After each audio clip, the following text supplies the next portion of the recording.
வணக்கம் நண்பர்களே, இங்கே 12th August Hindu retail second article தான் இப்போ நம்ம பார்க்க போகிறோம். ஃபர்ஸ்ட் ஆர்டிகல் ஆல்ரெடி அப்லோட் பண்ணியிருக்கேன், பார்க்காதவங்க கண்டிப்பாக பாருங்கள், ரொம்ப யூஸ்ஃபுல்லாக இருக்கும். வாங்க ஆரம்பிக்கலாம். ஜஸ்ட் க்ளோஷர், அதாவது இந்த ஆர்டிகல் தீம் என்ன அப்படின்னு பார்த்தீங்கன்னா, ஆன் இட்டாலியன் மெரைன்ஸ் கேஸ், அதாவது இட்டாலியோட அந்த கடற்படை வந்து இந்திய மீனவர்கள் மேலே தாக்கி 2 பேர் இறந்துட்டாங்க 2012. ஸோ அதனால் ஒரு காம்பன்சேஷன் கண்டிப்பாக வேணும்ல, அது ஒரு நீதி வேணும்ல. ஸோ அதை பற்றின அந்த நீதிக்காக தான் வந்து இப்போ வந்து நான் போராடிட்டு இருக்கோம். ஸோ அதை பற்றின ஒரு ஆர்டிகல் தான் இது அப்படிங்கிறாங்க. It may seem pragmatic to keep any pending litigation alive until all dues relating to it are paid and all legal issues are settled. So pragmatic அப்படின்னா ஒரு நடைமுறை அப்படின்னு சொல்லுவோம்ல தான். ஸோ அதாவது வந்து லிட்டிகேஷன் அப்படின்னா ஒரு வழக்கு அப்படின்னு சொல்லுவோம்ல தான். அதாவது ஒரு வழக்கு இருக்குது அப்படின்னா அந்த வழக்குக்கு எல்லா விதமான செட்டில்மெண்ட்டும் எல்லா விதமான எந்த ஒரு நிலுவையும் இல்லாமல் முடிஞ்சதுக்கு அப்புறம் தான் வந்து அந்த வழக்கை வந்து முடிக்கணும் அப்படிங்கிறது வந்து ஒரு நடைமுறையாக இருக்குது. ஸோ அதாவது எந்த ஒரு பெண்டிங்கும் இல்லாமல் வந்து இருந்தால் மட்டும்தான் அந்த வழக்கு வந்து முடிவுக்கு வந்ததாக அர்த்தம். அதுதான் வந்து நடைமுறையாக இருக்குது அப்படிங்கிறாங்க. However, it is somewhat puzzling that the Supreme Court of India has said it would keep the Italian Marines case alive until hefty and adequate compensation is paid by Italy for the killing of 2 fishermen by its Marines on February 15, 2012.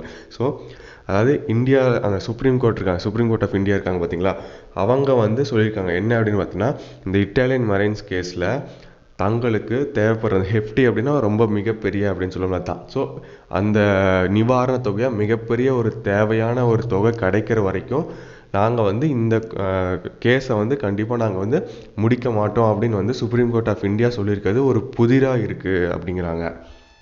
The court has indicated that it would not allow the closure of the trial until such compensation is paid. So supreme court வந்து என்ன சொல்லியிருக்காங்க அப்படின்னு பார்த்தீங்கன்னா, இந்த இது வந்து வழக்கு வந்து இன்டர்நேஷ்னல் கோர்ட் ஆஃப் ஜஸ்டிஸில் வந்து நடந்துக்கிட்டு இருக்கு.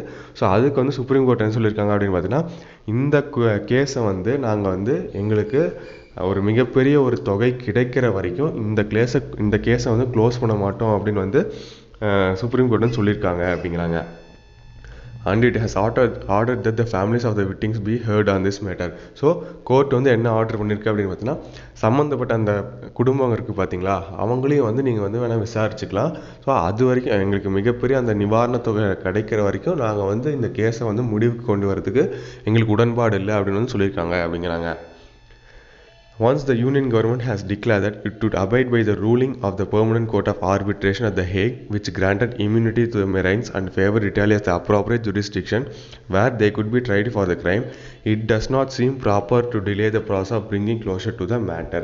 ஸோ யூனியன் கவர்மெண்ட் என்ன சொல்லியிருக்காங்க அப்படின்னு பார்த்தீங்கன்னா, அவங்க வந்து ஹேகில் இருக்க அந்த பெர்மனன்ட் கோர்ட் ஆஃப் ஆர்பிட்ரேஷன் இருக்குது பார்த்தீங்களா, அவங்க அபைட் பைனா ஃபாலோ பண்ணுறது, ஸோ பின்பற்றி நடக்கிறது, மதித்து நடக்கிறது அப்படின்னு சொல்லுவாங்க தான். ஸோ வந்து யூனியன் கவர்மெண்ட் வந்து நாங்கள் வந்து ஹேக் அந்த பெர்மனன்ட் கோர்ட் ஆஃப் ஆர்பிட்ரேஷன் சொன்னபடி வந்து நாங்கள் வந்து அவங்க சொன்னபடி நாங்கள் வந்து வழி நடத்துகிறோம், அதாவது வந்து பின்பற்றி நடக்கிறோம்.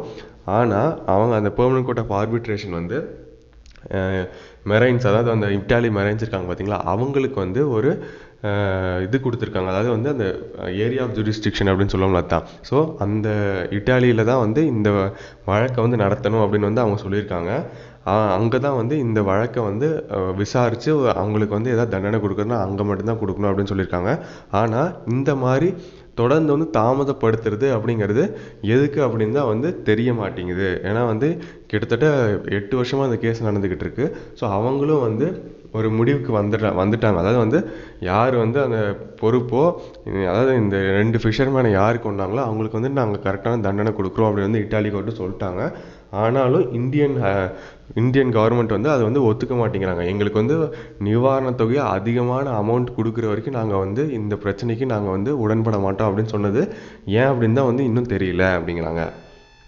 For one thing, the PCA, an arbitral tribunal that adjudicates disputes under the United Nations Convention on the Law of the Sea, has itself ruled that India is entitled to compensation for loss of life, physical harm, material damage to property, and moral harm suffered by the captain and crew members of St. Anthony, the fishing vessel involved, and mandated negotiations on the quantum.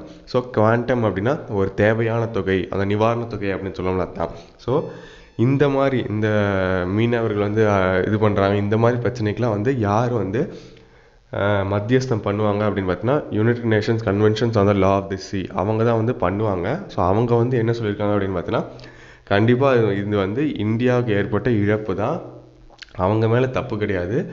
அதாவது எந்த ஒரு உயிர் சேதமோ இல்லை வந்து ப்ராப்பர்ட்டிக்கு எந்த ஒரு சேதமாக இருந்தாலும் அதை வந்து இது பண்ண வேண்டியது அந்த இட்டாலியன் மெரைன்ஸ் தான் பண்ணணும். ஸோ அவங்க மேலே தான் தப்பு இருக்குது அப்படின்னு வந்து United Nation Convention on the law of the sea வந்து சொல்லிட்டாங்க. ஸோ அதாவது அவங்க என்ன சொல்லியிருக்காங்க அப்படின்னு பார்த்தீங்கன்னா, இந்தியாவை சேர்ந்த அந்த 2 பேர் வந்து இறந்தாங்க பார்த்தீங்களா, ஃபிஷர்மேன், கேப்டனும் க்ரூ, அந்த சென்ட் ஆண்டனி கப்பலோட கேப்டனும் க்ரூ இறந்தாங்க பார்த்தீங்களா. ஸோ அவங்க வந்து பேச்சுவார்த்தை நடத்தி தேவையான தொகையை வந்து நீங்கள் வந்து செட்டில் பண்ணி வாங்கிக்கலாம் அப்படிங்கிற மாதிரி ஒரு மத்தியஸ்தம் பண்ணி வச்சுட்டாங்க. அந்த UNCLOS இருக்குது பார்த்தீங்களா, அவங்க வந்து சொல்லிட்டாங்க அப்படிங்கிறாங்க. ஆனாலும் அந்த பெர்மனன்ட் கோர்ட் ஆஃப் ஆர்பிட்ரேஷனில் இந்தியா வந்து தேவைப்படுற அந்த தொகையை வந்து கரெக்டாக வந்து சொல்ல மாட்டேங்கிறாங்க. அதாவது வந்து எங்களுக்கு அதிகப்படியான அமௌண்ட் வந்து தேவைப்படுது, அதிகப்படியான அமௌண்ட்டு வந்து நீங்கள் நிவாரணமாக கொடுக்கணும், அப்போ தான் நாங்கள் வந்து இந்த கேஸை வந்து முடிவு கொண்டு வருவோம் அப்படிங்கிற மாதிரி இந்தியா வந்து இன்னும் ஒரு நிலுவையிலே வச்சுருக்கு, இழுத்தடிச்சுக்கிட்டே இருக்குது அப்படிங்கிறாங்க. Second, it hardly needs emphasis that the pendency of the matter in court should not become a bargaining point that delays the reaching of a fair settlement. So pendency அப்படின்னா நிலுவையில் இருக்கிறது அப்படின்னு சொல்லணும்ல தான். அதாவது கோர்ட்டில் வந்து இந்த பிரச்சனை வந்து நிலுவையில் இருக்கிறது, அதிக நாள் வந்து நிலுவையில் இருக்கிறத வந்து ஒரு காரணமாக காட்டி அந்த செட்டில்மெண்ட்டு, அதாவது இந்த பிரச்சனையை முடிவு பண்ணுறதுக்கு ஒரு காரணமாக காட்டக்கூடாது. மற்ற வேறு பிரச்சனையாக இருந்தால் டக்குன்னு முடிச்சிடலாம். ஆனால் இந்த மாதிரி வந்து ரொம்ப நாளாக வந்து இந்த பிரச்சனை வந்து கோர்ட்டில் நிலுவையில் இருக்கிறத ஒரு காரணமாக வந்து செட்டில்மெண்ட் ஆகிறதுக்கு காரணமாக சொல்லக்கூடாது அப்படிங்கிறாங்க. Continuing hearings may also be seen as India being reluctant to cease all criminal proceedings against the Marines as per the ruling. So cease அப்படின்னா முடிவுக்கு கொண்டு வர்றது அப்படின்னு சொல்லணும்ல தான். ஆனால் இந்த மாதிரி தொடர்ந்து வந்து அந்த வழக்கு வந்து நடந்துக்கிட்டே இருக்குது. ஸோ இது வந்து என்ன தெரியப்படுத்துது அப்படின்னு பார்த்தீங்கன்னா, இந்தியா வந்து தயக்கம் காட்டுது. அதாவது வந்து இந்த மெரைன்ஸ், அதாவது வந்து அந்த கப்பல் இட்டாலி மெரைன்ஸ் இருக்காங்க பார்த்தீங்களா, அவங்க வந்து கிரிமினல் ப்ரொசீடிங்ஸ் தான் அதாவது வந்து அவங்க தான் தப்பு பண்ணாங்க அப்படிங்கிறத வந்து காட்டுறதுக்காக, அவங்க தான் தப்பு பண்ணாங்க காட்டுறதுக்காக இந்தியா வந்து தயங்குது அப்படிங்கிறத வந்து இந்த இது தெரியப்படுத்துது அப்படிங்கிறாங்க. இந்தியா வந்து ரொம்ப, அதாவது இந்த பிரச்சனையை முடிவு கொண்டு வரதுக்கு இந்தியா எவ்வளோ தயக்கம் காட்டுது அப்படிங்கிறது தெளிவாக தெரியுது அப்படிங்கிறாங்க. The court's resolve to obtain adequate and hefty compensation for the families of the victims is welcome, though it would be difficult to have a judicial determination of what quantum would satisfy these requirements. So court வந்து அவங்க அந்த பாதிக்கப்பட்ட இறந்தாங்கல்ல அவங்களோட ஃபேமிலிஸ்க்கு வந்து ஒரு பெரிய ஒரு நிவாரணத் தொகையை வந்து வாங்கி கொடுக்கணும் அப்படின்னு நினைக்கிறது ஒரு வரவேற்கத்தக்க விஷயந்தான். ஆனால் நீதிமன்றம் மூலியமாக என்ன தொகை வேணும் அப்படின்னு வந்து நிர்ணயிக்கிறது அப்படிங்கிறது ஒரு தேவையில்லாத விஷயம் அப்படிங்கிறாங்க. The center may have approached the top court for formal permission to close the pending trial proceedings as a matter of abundant caution. So central government வந்து சுப்ரீம் கோர்ட்டில் வந்து இந்த பிரச்சனையை வந்து யூனியன் கவர்மெண்ட் தான் நடத்திக்கிட்டு இருக்கு. ஸோ இந்த பிரச்சனையை வந்து சுப்ரீம் கோர்ட் வந்து என்ன சொல்லியிருக்காங்க அப்படின்னு பார்த்தீங்கன்னா, சீக்கிரமாக முடிக்க பாருங்க அப்படின்னு சொல்லியிருக்காங்க. ஸோ சுப்ரீம் கோர்ட்டில் வந்து என்ன சொல்லியிருக்காங்க அப்படின்னு பார்த்தீங்கன்னா, இந்த பிரச்சனையை வந்து நாங்களே இது பண்ணிக்கிறோம். ஸோ இந்த கேஸ் ஏதாவது பெண்டிங் இருந்துச்சு அப்படின்னா நீங்கள் வந்து க்ளோஸ் பண்ணிக்கோங்க அப்படிங்கிறது எதை காட்டுது அப்படின்னு பார்த்தீங்கன்னா, எந்த அளவுக்கு வந்து அதிக அளவில் வந்து எவ்வளோ எச்சரிக்கையாக ஜாக்கிரதையாக இருக்காங்க யூனியன் கவர்மெண்ட் அப்படிங்கிறத காட்டுது அப்படிங்கிறாங்க. But as far as the law goes, it could have approached the trial court itself through the public prosecutor for withdrawal from prosecution under section 321 of the CRPC. அதாவது கிரிமினல் பீனல் கோட் இருக்குது பார்த்தீங்களா. So அந்த section 321 படி வந்து சட்டம் என்ன சொல்லுது அப்படின்னு பார்த்தீங்கன்னா, அவங்க வந்து டைரெக்டாக அவங்க சுப்ரீம் கோர்ட்டை வந்து இது பண்ணதுக்கு அந்த ஹேகில் இருக்க அந்த ட்ரையல் கோர்ட்டே வந்து அவங்க வந்து நாடி வந்து இந்த பிரச்சனையை வந்து முடிவுக்கு வந்து கொண்டு வந்திருக்கலாம். ஆனால் வந்து அப்படி அவங்க பண்ணல அப்படிங்கிறாங்க. Too many legal tangles have already caused enough diplomatic rupture in the progression of the Enrica Lexi St. Anthony case since 2012. So இந்த மாதிரி நிறையா அந்த டேங்கிள்ஸ் அப்படின்னா முடிச்சுகள் அப்படின்னு சொல்லணும்ல தான்.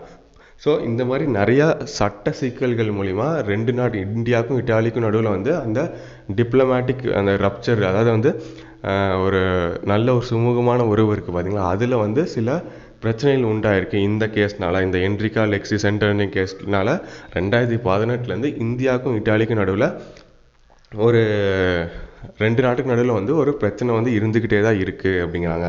இதன் மூலியமாக Article 253 of the Constitution, which says Parliament may enact a law to give effect to any international treaty or convention, has been cited to argue that in view of the arbitral court's finding on jurisdiction being in conflict with the Supreme Court's ruling in 2013 that the Union government alone can try the case. A law may be needed before the trial is closed. So article 253 என்ன சொல்லியிருக்காங்க அப்படின்னு பார்த்தீங்கன்னா, இந்த மாதிரி international treaty இல்லை கன்வென்ஷனுக்கு வந்து ஏதாவது பிரச்சனை அப்படின்னா அதுக்கு வந்து பார்லிமெண்ட்லேருந்து ஒரு சட்டம் கொண்டு வரலாம். ஸோ அதை வந்து மேற்கோள் காட்டி அவங்க வந்து இப்போ வந்து இது பண்ணிகிட்ருக்காங்க. ஆர்பிட்ரல் கோர்ட்டில் வந்து இந்த வழக்கு போயிட்டுருக்கு பார்த்தீங்களா. ஸோ அதனால் சுப்ரீம் கோர்ட்டில் 2013 அப்புறம் வந்து யூனியன் கவர்மெண்ட் மட்டும்தான் வந்து இந்த விஷயத்தில் வந்து தலையிட்டு வாதாடணும் அப்படின்னு வந்து பிரச்சனை பண்ணிக்கிட்டு இருக்காங்க அப்படிங்கிறாங்க. This is just needless squabbling as the conflict has ceased after India agreed to abide by the tribunal's ruling in keeping with its obligation under UNCLOS. So அந்த United Nations conventions of law of the sea அப்படி சொல்லியிருக்காங்க பார்த்தீங்களா. அவங்க வந்து பிரச்சனையை முடிச்சிட்டாங்க. அதாவது வந்து இட்டாலி மேலே தான் தப்பு, 2 உயிர் வந்து போயிருக்கு, அவங்களுக்கு தேவைப்படுற எல்லா விதமான நிவாரணத் தொகையும் வந்து கொடுக்க வேண்டியதுக்கு இட்டாலியோட கடமை அப்படின்னு வந்து சொல்லியிருக்காங்க. ஸோ இந்தியா வந்து அப்படி சொன்னதுக்கப்புறமும் வந்து குவிப்ளிங் அப்படின்னா மறுப்பு தெரிவிக்கிறது அப்படின்னு சொல்லணும் தான். ஸோ அவங்க அப்படி சொன்னதுக்கப்புறமும் வந்து இந்தியா வந்து இந்த பிரச்சனையை வந்து ஒரு முடிவுக்கு கொண்டு வராமல் அதை மறுப்பு தெரிவித்து இன்னும் வந்து நீட்டிக்கிட்டே போகிறது வந்து ஒரு தேவையில்லாத விஷயம் அப்படிங்கிறாங்க. India focus should now be on negotiating for compensation and ensuring a purposive criminal trial in Italy. So இப்போ இந்தியாவோட நோக்கம் வந்து என்னவாக இருக்கணும் அப்படின்னு பார்த்தீங்கன்னா, இட்டாலி கூட ஒரு பேச்சுவார்த்தை நடத்தி எவ்வளவு தொகை தேவைப்படுமோ அதை வந்து வாங்கிக்கணும். ஸோ வாங்கிட்டு இந்த குற்றம் செஞ்ச அவங்களுக்கு வந்து ஒரு தண்டனை வாங்கி கொடுக்கறது தான் இப்போதைக்கு இட்டாலியில் வந்து, இட்டாலியில் தான் வந்து ஏரியா ஆஃப் ஜுரிஸ்டிக்ஷன் வந்து இட்டாலியில் தான் வருது, இட்டாலி கோர்ட்டில் தான் வரப்போகுது. ஸோ அதனால் அவங்களுக்கு என்ன தண்டனை கொடுக்கணுமோ அதை வந்து வாங்கி கொடுத்துட்டு தேவைப்படுற அந்த நிவாரண தொகையை வாங்குறது மட்டும்தான் இப்போதைக்கு இந்தியாவோட நோக்கமாக இருக்கணும். அதை விட்டுட்டு ஒரு ரொம்ப நாளாக நிலுவையிலேயே அப்படியே தொடர்ந்து இது பண்ணிகிட்டே இருக்கக்கூடாது. இந்த பிரச்சனை இன்னும் நீட்டிச்சுக்கிட்டே போகக்கூடாது அப்படிங்கிறாங்க. ஸோ இந்த ஆர்டிக்கல் ஓவர்வியூ என்ன அப்படின்னு பார்த்தீங்கன்னா, the focus must be an adequate compensation for families of fishermen killed by marines. So இப்போ வந்து நோக்கம் வந்து எதில் இருக்கணும் அப்படின்னு பார்த்தீங்கன்னா, இந்த மீனவர்கள் 2 பேர் இறந்து போனாங்க பார்த்தீங்களா, அவங்களோட குடும்பங்களுக்கு நிவாரண தொகையாக வந்து தேவைப்படுற போதுமான ஒரு நிவாரண தொகையை வாங்கி கொடுக்கறது மட்டும்தான் வந்து இந்தியாவோட நோக்கமாக இருக்கணும் அப்படிங்கிறாங்க. ஸோ இதான் மக்களின் செகண்ட் எடிட்டோரியல். ஸோ இதான் இந்த வேர்ட்ஸ் தமிழ் மீனிங்கோடு இருக்குது. ஸோ கீழே அந்த லிங்க் கொடுத்துருக்கேன், அதுலேயும் வேர்ட்ஸ் தமிழ் மீனிங்கோடு இருக்கும். ஸோ கண்டிப்பாக எல்லாத்துக்கும் யூஸ்ஃபுல்லாக இருக்கும்னு நினைக்கிறேன். நன்றி, வணக்கம்.